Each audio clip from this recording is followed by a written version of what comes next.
Let's get into the sourcing tutorial really briefly. I'm going to show you examples of these products that I just purchased. So here they are right here. I bought Shaq Fu, a legendary board from Nintendo Switch from Best Buy. I also bought Starlink Battle for Atlas from Best Buy as well. And I also bought 3 of the original Magic Bullets from Walmart here as well. Now, all these had a decent profit margin. I'll show you the examples of all 3 of these products right here. How did I go about finding them? Well, I went about finding them. I didn't go to Best Buy. I didn't go to Walmart, although you can. This is exactly why in the last Bensbargains tutorials, I touched on the fact that I love going to GameStop directly because you can see the deals of the day, but you don't actually have to. You can just source through websites like Bensbargains, which will then spit out all these deals on Best Buy, on Walmart, on Target, right? On GameStop to you, so you don't have to source each individual website, although you can do it either way if you want. Now, right off the bat, I see this one. It might look like a decent margin, although there's no link to Amazon. One of the best reasons that I love Bensbargains is because it's going to show you the retail value that it estimates. It's going to show you your price if you hit go to store, where you can actually get it from. It's going to tell you the store right here where you can actually source it from. So Amazon, eBay, Home Depot, right? And then usually on most of them, it's going to have an Amazon link and show you the Amazon price here. So you're getting all the data in one place, and it's super, super easy to run through really fast and make informed decisions on, okay, this is a good product, let me check it out, or these are bad products. So it saves you time while allowing you the best opportunities to make money, okay? So before I actually run through a little tutorial here, let me show you examples of different products that I bought and if they were profitable. Now, I spent $4.99 from Bensbargains to buy Shaq Fu, a Legend Reborn Nintendo Switch. If we pull up the this listing on Bensbargains, let me actually show it to you. So let's search Shaq Fu, and this is not how I actually usually do it. I don't search through the search bar, but I just want to show you examples of the products that I actually bought, right? So here it is right here, $4.99. I looked through this yesterday on the 23rd and found this one right here. Now, the Amazon listing price says it's listed at $17, so let's check that out. It also says you can buy it for $4.99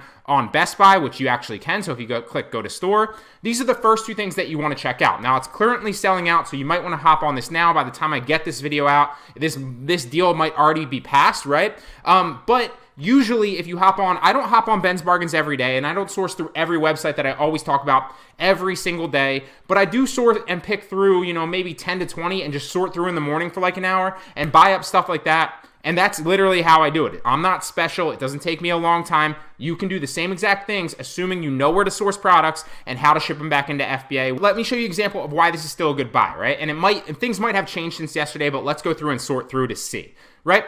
And one of the low risk reasons too as well of buying these and seeing if they're good buys still is because I'm tracking everything in spreadsheets. If you scroll up, I track literally everything and all the things that have sold. But obviously I don't want to show you all that information and what's sold, what I've made on that. But you can track literally everything. And then God forbid this comes to me and it's no longer a good buy. Well, I can just look over here and look at Best Buy and be like, oh, I'm just going to return this to Best Buy because it's not a good buy anymore. But if it comes to my house and it's still a good buy, right? And there's still a margin, then I ship it into FBA and I make the margin like that. So there's really, obviously there's risk because you have to spend money to, get products because it is a return on your investment business, but the risk is mitigated because you can always return all these products for free now, as long as you track and you keep track of your inventory and where you're getting it from, okay?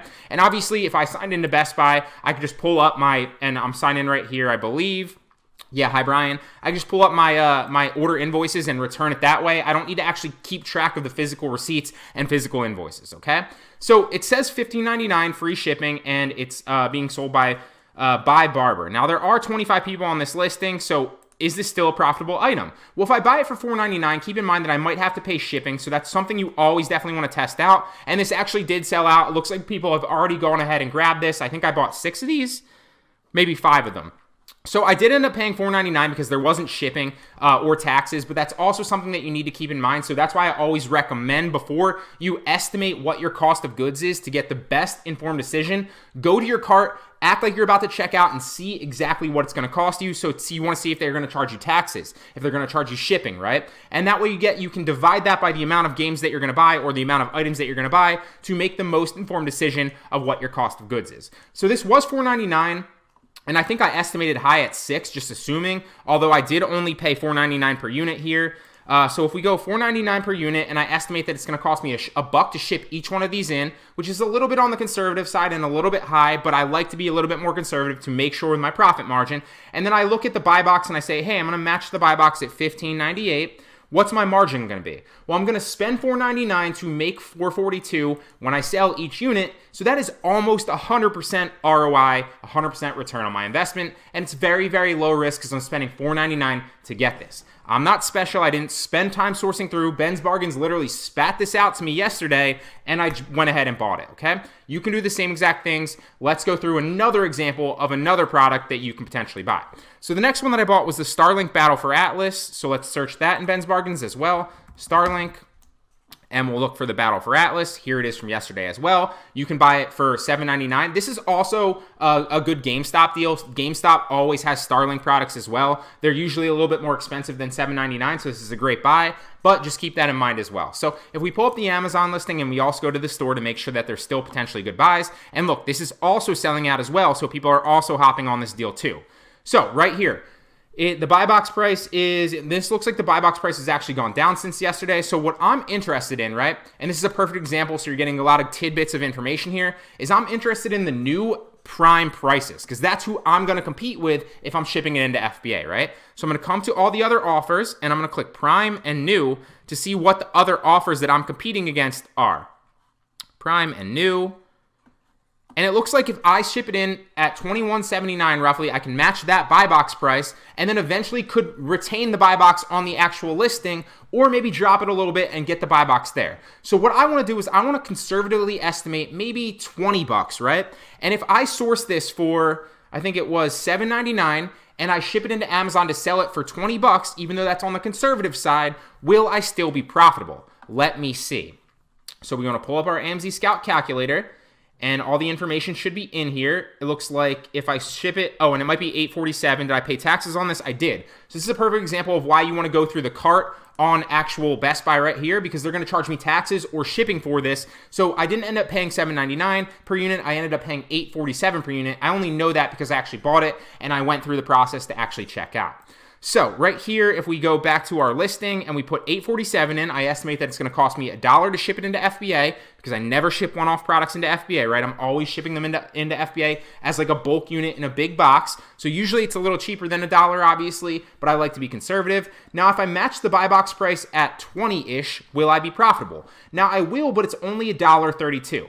So things could change, and this is really no longer that good of a buy. It is profitable, and since I'm interested in maximum approval and getting sales, I'm still going to potentially send this into FBA if it stays like this, but that doesn't necessarily mean that it will stay like this. It could go back up, it could go back down. So when this comes to my house and I actually receive this product, if it is still a good margin, I will ship it into FBA and make the potential margin, right? If it is no longer a good margin and there's only like $1 to be made, right, then obviously I'm just going to return it to Best Buy, ship it back to Best Buy, and collect my money back. So I'm literally locking in this price as a good sourcing point. There's really no risk at all for me because I can literally take it back to the store and return it, or I can initiate the refund back on BestBuy.com and ship it back to Best Buy and make my money back, right? Then they're just going to credit my card back, so there's really no risk. This was a good product yesterday.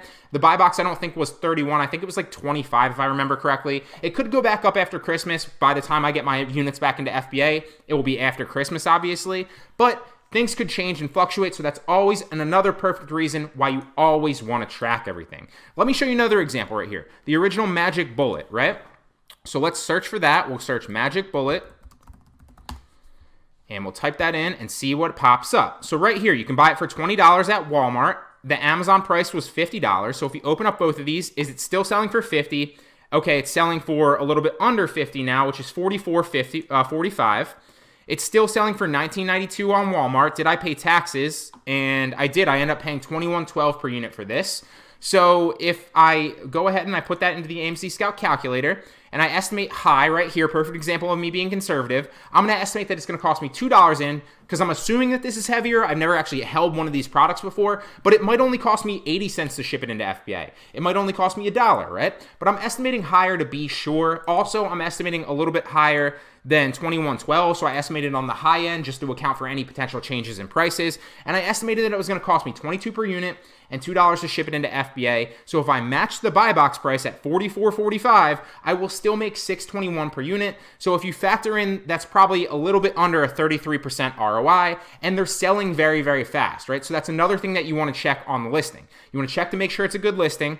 You want to check to make sure that it's selling quickly, which this is $66,000 in kitchen and dining, but I always use the Jungle Scout Chrome extension to make sure. Selling about 1 a day, 97 a month, so good product. And you always want to take the ASIN into Seller Central as well and add a product to see if you specifically can sell it, because I might be ungated in things that you're gated in, right? And you might be ungated in things that I'm gated in. It depends on your seller account, what you've requested approval for, have you gotten invoices for certain things, and that's a completely different lecture for a completely different day, okay?